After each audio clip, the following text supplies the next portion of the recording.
Les sites d'enfouissement et les installations de traitement des matières organiques de la ville de Toronto comptent parmi les plus grands polluants de biogaz en Ontario.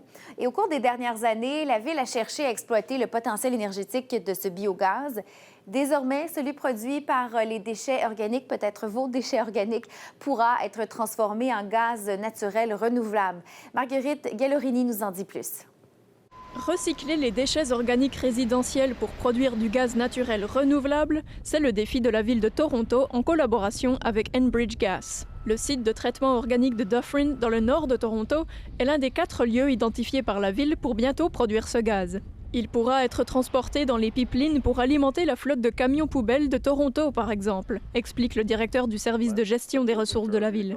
So the same truck that picks up your green bin will be bringing the material to this facility, going back to the yard, getting fuel with the RNG, and then back out on the street to pick it up. So it is a closed loop from the consumer's perspective.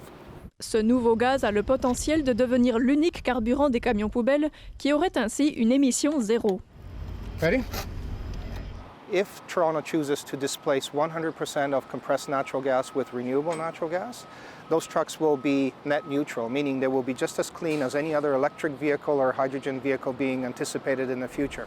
Produire ce nouveau gaz renouvelable réduira la dépendance de la ville au gaz naturel et aux énergies fossiles, un pas de plus dans la lutte contre le changement climatique.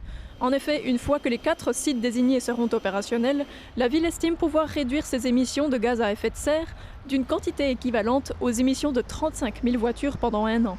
Dans un premier temps, au site de Dufferin, les 55 000 tonnes de déchets organiques traités chaque année pourront être transformés en plus de 3 millions de mètres cubes de gaz naturel renouvelable, ce qui réduira l'empreinte carbone de la ville de 9 000 tonnes de CO2.